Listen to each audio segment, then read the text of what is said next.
दोस्तों, क्या हाल है आप सबका।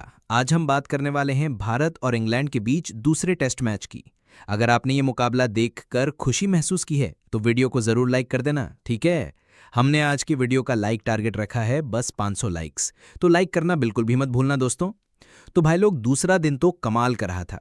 शुभमन गिल की 269 रनों की शानदार पारी और फिर आकाशदीप सिराज की धांसू गेंदबाजी, ये सब देखने लायक था।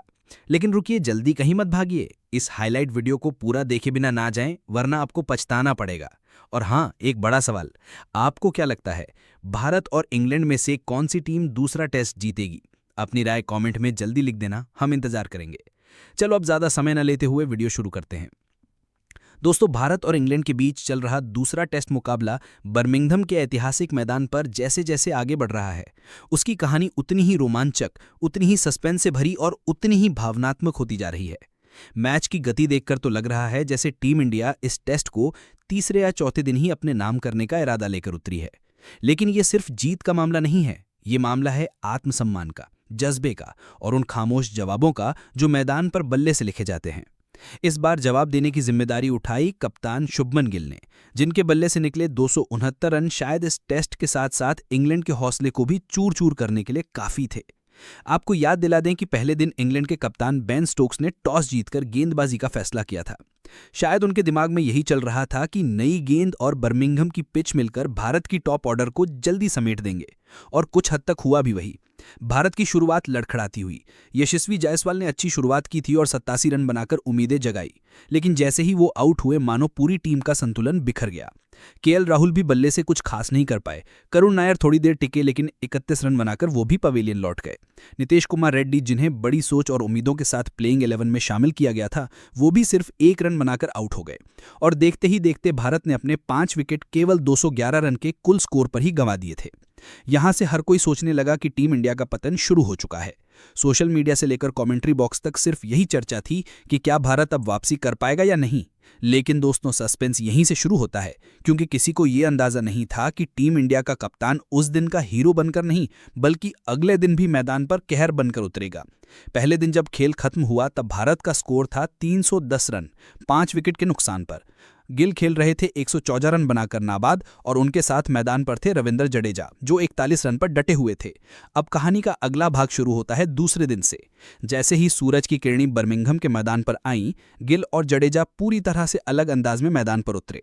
गेंदबाजी की जिम्मेदारी पहले ओवर के लिए खुद कप्तान बेन स्टोक्स ने उठाई और उनके ओवर से सिर्फ 2 रन आए। लेकिन इसके अगले ही ओवर में जब गेंद थमाई गई क्रिस वोक्स को, तो शुभमन गिल ने मैदान पर जो जवाब दिया वो किसी गजल की तरह खूबसूरत और किसी हथौड़े की तरह ताकतवर था। गिल ने उस ओवर में 11 रन जोड़कर सबको बता दिया कि आज का दिन किसके नाम होने वाला है। इधर जडेजा भी शांत नहीं बैठे थे। उन्होंने भी अपनी बल्लेबाजी में वही तीव्रता बनाए रखी। दोनों बल्लेबाजों के बीच शतकीय साझेदारी बनी, फिर वो भी पार कर गए।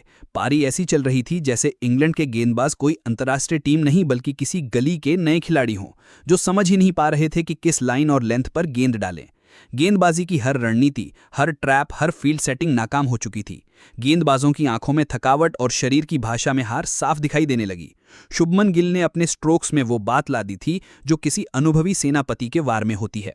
हर बॉल पर उनका कंट्रोल, टाइमिंग और फुटवर्क इतना शानदार था कि इंग्लिश फील्डर्स एक बेजान मोहरे की तरह बस दौड़ते ही रह गए। इधर जडेजा ने भी बल्ले से वही दृढ़ता दिखाई जिसकी भारतीय टीम को उस समय सबसे ज्यादा जरूरत थी। उन्होंने तेजी से रन नहीं बनाए, लेकिन एक दीवार बनकर गिल को पूरा समर्थन दिया। दोनों बल्लेबाजों के बीच की साझेदारी अब 100 रन से ऊपर जा चुकी थी। लेकिन इस साझेदारी की खास बात सिर्फ रन नहीं थे, बल्कि वो संदेश था जो ये दोनों इंग्लैंड को देना चाहते थे कि टीम इंडिया अभी जिंदा है और बहुत ज्यादा ताकतवर होकर जिंदा है। जब रविंद्र जडेजा और शुभमन गिल मैदान पर थे, तब भारतीय क्रिकेट प्रेमियों को लगने लगा था कि अब कुछ ऐसा बड़ा होने वाला है जिसे आने वाले सालों तक याद किया जाएगा। दोनों बल्लेबाज जिस आत्मविश्वास से खेल रहे थे, वो इंग्लैंड के हर गेंदबाज की माथे पर चिंता की लकीरें उकेर रहा था। बर्मिंघम का मौसम गवाह बना उस साझेदारी का, जो सिर्फ रन नहीं जोड़ रही थी, बल्कि इंग्लैंड के आत्मबल को चीरती जा रही थी। लेकिन जैसा कि हर फिल्मी कहानी में एक मोड़ आता है, यहां भी वही हुआ। वो साझेदारी जो रफ्तार से उड़ रही थी, अचानक थम गई। रविंद्र जडेजा, जो अब तक सत्यानाश करती इंग्लिश गेंदबाजी के खिलाफ चट्टान की तरह खड़े थे, वो एक शॉर्ट पिच गेंद पर बड़ा शॉट लगाने की कोशिश में जाल में फंस गए। गेंद उछली, बल्ले से हल्का किनारा लेकर सीधे विकेट कीपर जिमी स्मिथ के दस्तानों में समा गई और पूरा मैदान एकदम से शांत हो गया।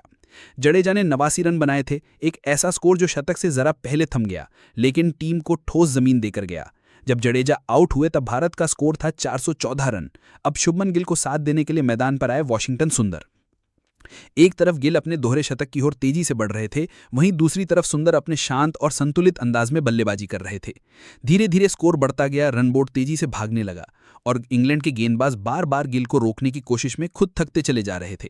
और फिर आया वो ऐतिहासिक पल जब शुभमन गिल ने अपनी 273वीं गेंद पर दोहरा शतक पूरा किया।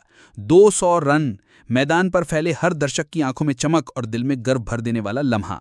गिल ने बल्ला उठाकर आसमान की तरफ देखा, फिर दर्शकों की ओर सिर झुकाया। उन्होंने तय कर लिया था कि अब एक छोर से रन बरसते रहेंगे और सुंदर दूसरे छोर से डटे रहेंगे। दोनों ने 7वें विकेट के लिए 144 रन की साझेदारी की, जो किसी भी टीम के लिए सपने जैसी होती है, लेकिन इस साझेदारी का अंत भी होना था। वॉशिंगटन सुंदर ने 42 रन की समझदारी भरी पारी खेली, लेकिन फिर एक ऐसी गेंद पर जो रूट को अपना विकेट दे बैठे जो बाहर जाती हुई थी और सुंदर उसे कट करने की कोशिश में गेंद को स्लिप के हाथों में दे बैठे। ये भारत का 8वां विकेट था। स्कोर 538 रन के पार पहुंच चुका था। अब भारत को बस ये देखना था कि कैसे भी करके 600 रन का आंकड़ा पार किया जाए। टी ब्रेक के बाद टीम इंडिया के इरादे और तेज हो चुके थे, लेकिन तभी मैच में आया सबसे बड़ा झटका। शुभमन गिल, जो उस वक्त मैदान पर 259 रन बनाकर खेल रहे थे, 300 रन के बेहद करीब थे और 3 तथा 30 चौके जड़ चुके थे, वो अचानक आउट हो गए। पूरा भारत जैसे सांसें रोक चुका था। अब बाकी बचे बल्लेबाजों में आकाशदीप ने 6 रन जोड़े और मोहम्मद सिराज ने 8 रन, और इन छोटे छोटे योगदानों से भारत की पहली पारी रुकी 587 रन पर। इंग्लैंड के गेंदबाजों में सबसे सफल रहे शोएब वसीर, जिन्होंने 3 विकेट झटके, जबकि जोश टंग और क्रिस वोक्स को 2-2 विकेट मिले। और अब सामने है इंग्लैंड की टीम, जिन्हें पहली पारी में 588 रन का पहाड़ लांघना है। भारत ने गेंद और बल्ले दोनों से अपनी ताकत का परिचय दे दिया है, लेकिन असली मजा तो अब आएगा जब इंग्लैंड बल्लेबाजी करने उतरेगी और भारत की तेज गेंदबाजी करेगी मैदान पर कोहराम। हालांकि बुमराह की गैर मौजूदगी में दोस्तों हर कोई यही सोच रहा था कि भारत के गेंदबाज कुछ कर नहीं पाएंगे, लेकिन दोस्तों दूसरे दिन टीम इंडिया की गेंदबाजों ने बता दिया कि बुमराह के बिना भी हम मैच को जीतना जानते हैं। जी हां दोस्तों, यहां पर जब जैक क्रॉली और बेन डेकेट पारी की शुरुआत करने के लिए आए तो हर कोई यही पास में बैठा हुआ था कि बेन डेकेट यहां पर ताबड़तोड़ बल्लेबाजी कर सकते हैं और जैक क्रॉली भी टिक गए तो यहां बड़ा स्कोर बना देंगे। लेकिन दोस्तों आकाशदीप ने सभी बातों को गलत साबित कर दिया, क्योंकि दोस्तों आकाशदीप ने ऐसी यॉर्कर लेंथ की गेंद डाली कि बेन डेकेट भौचक्के रह गए। और दोस्तों बेन डेकेट तो छोड़ो, यहां पर वो ये तक नहीं सोच पाए कि गेंद को किस दिशा में धकेला जाए कि उनका विकेट ना गिरे, और यहां से उन पर वही गलती हुई। वो बैकवर्ड पॉइंट की दिशा में शॉट खेलने के लिए चले गए और गेंद सीधा कप्तान शुभमन गिल के हाथों में चली गई, जहां 5 गेंदों में बिना खाता खोले ही बेन डेकेट अपना विकेट दे बैठे। और दोस्तों यहां भारत की टीम ने 13 रन के कुल स्कोर पर ही इंग्लैंड की टीम को पहला बड़ा झटका दे दिया। तो वहीं भारत का ऐसा कमबैक देखकर तो इंग्लैंड की हवा टाइट हो गई। अब यहां बल्लेबाजी करने के लिए उतरे ओली पोप, जहां दोस्तों ओली पोप अगली ही गेंद पर आउट हो गए। जी हां दोस्तों, इसी तीसरे ओवर की 5वीं गेंद पर आकाशदीप ने एक और बड़ा झटका इंग्लैंड की टीम को दे दिया। ओली पोप को आते से ही सटीक लाइन लेंथ पर गेंदबाजी करनी शुरू कर दी आकाशदीप ने, और ऐसा कमबैक देखकर तो इंग्लैंड के परखच्चे उठते हुए नजर आए। जहां इस दौरान ओली पोप एक गेंद मात्र खेले और अपना विकेट पहली गेंद पर दे बैठे और गोल्डन डक का शिकार हुए। इस दौरान केएल राहुल ने उनका कैच लपकार, और दोस्तों ओली पोप मात्र 13 रन के कुल स्कोर पर ही दूसरा बड़ा झटका इंग्लैंड की टीम को दे गए। अब यहां 2 बड़े विकेट गिर जाने के बाद इंग्लैंड की टीम धराशायी होती हुई नजर आ रही थी। भारत का ऐसा कमबैक देखकर इंग्लैंड के खिलाड़ी समझ ही नहीं पा रहे थे कि हम कहां बल्लेबाजी करें कि हमारा विकेट न गिरे। आकाशदीप के हाथों में अब 2 सफलता लग चुकी थी, तो दोस्तों मोहम्मद सिराज कहां पीछे रहने वाले थे। जैक क्रॉली और जो रूट मैदान पर बल्लेबाजी कर रहे थे। दोनों बल्लेबाजों को अब उम्मीद थी कि अगला कोई विकेट आज के दिन के अंत तक कोई गिरने ना दें।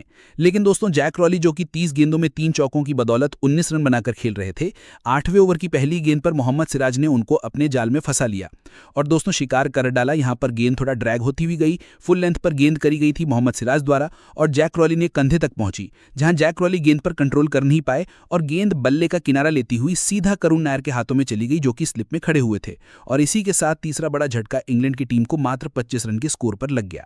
अब यहां इंग्लैंड ने 587 रन के जवाब में 3 विकेट अपने गंवा दिए थे, वो भी 25 रन पर। अब जो रूट और हैरी ब्रुक से उम्मीदें थी, लेकिन इंग्लैंड की टीम को क्या पता था कि भारत के गेंदबाज आज अलग मूड में हैं। हुआ ये कि दूसरे दिन का खेल समाप्त होने तक तो इंग्लैंड की टीम 80 रन के करीब पहुंच पाई 3 विकेट के नुकसान पर। लेकिन दोस्तों तीसरे दिन उम्मीद ये लगाई जा रही है कि हैरी ब्रुक जो रूट ज्यादा देर तक टिक नहीं पाएंगे। ये भारत के खिलाफ 10 विकेट अपने पूरे गंवा देगी इंग्लैंड की टीम, जहां तक 180 रन से पहले। उम्मीद तो यही लगाई जा रही है भारत की गेंदबाजी को देखकर।